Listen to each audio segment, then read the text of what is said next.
Hey everyone, Average Pat.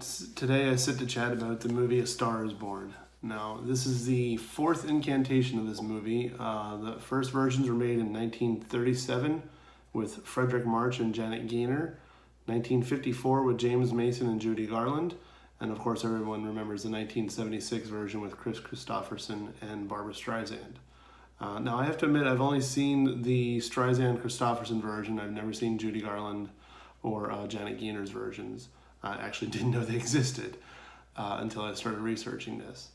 However, this version that we're talking about is Lady Gaga in the main female role of Ally, and Bradley Cooper in his directorial debut as well, performing the role of Jackson Maine. When you make a movie along these lines, especially a romantic drama, you want to understand that I think one of the most important things you have to have in between the characters is chemistry. It has to be believable. It has to be real. It can't be forced.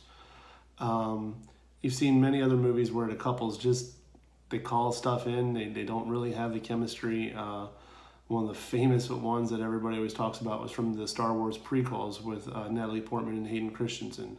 Yeah, they performed together, they had their roles, but nobody believed that they really cared for each other or that they could act that they cared for each other. In this one, the chemistry is incredible. They truly have a passion for each other. It's believable. It's felt numerous times. You can see it just in the way they look at each other more than one time. Normally, you expect an occasional glance in a movie. This one happens constantly. You can see it in their eyes and the way they hold themselves together.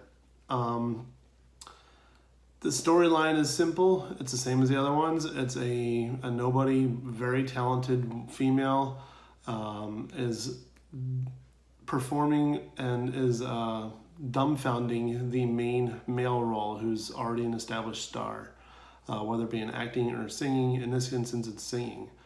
Lady Gaga does an incredible version of La Vie en Rose in French, no less, and just stupefies him. He proceeds to go back and meet her and get to know her a little bit better, and just falls in love with her voice and her talent and her personality. He invites her to one of his concerts, has her come up and perform in front of thousands of people at one of his concerts, one of the songs that she wrote while she was with him. The amazing thing about that scene was it was actually filmed in Coachella, where Lady Gaga was one of the headliners, and the scenes that Bradley Cooper filmed of himself as Jackson Maine were filmed at Glastonbury. So actual concerts, there were people in the crowds that were cheering for them that were told, hey, we're filming a scene for a movie. So it's a little neat side note. The storyline is stereotypical to an extent. The whole boy meets girl, falls in love, girl meets boy, falls in love, girl becomes successful, boy struggles with being successful, has his own demons, and the story dwells from there. I'm not going to get too much into it. I will throw a couple amazing little side notes out.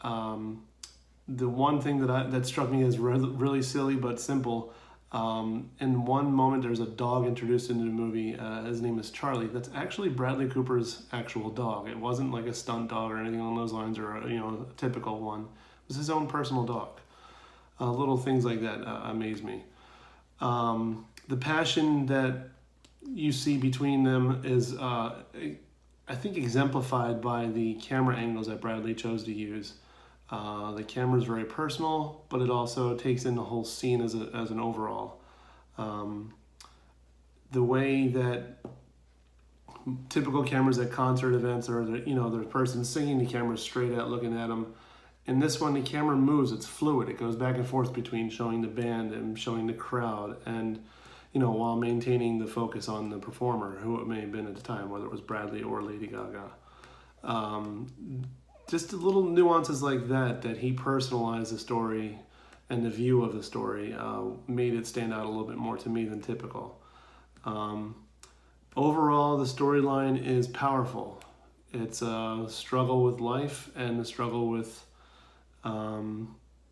demons and success at the same time. So if you understand what it is going into it, great. If you're not just looking for a good movie, this is a powerful movie. It's a very well done movie, but it has a lot more to it than just a simple story. It's a very powerful movie about dealing with struggles and addictions and difficulties and demons. So be prepared. Overall, I would give this easily a 4.5 out of 5 thermostats. The temperature has to rise when you see the way they interact with each other. The one downfall I will give to it, and unfortunately was very apparent on the soundtrack, there's a lot of language in the film that I think some of it was a little bit unnecessary.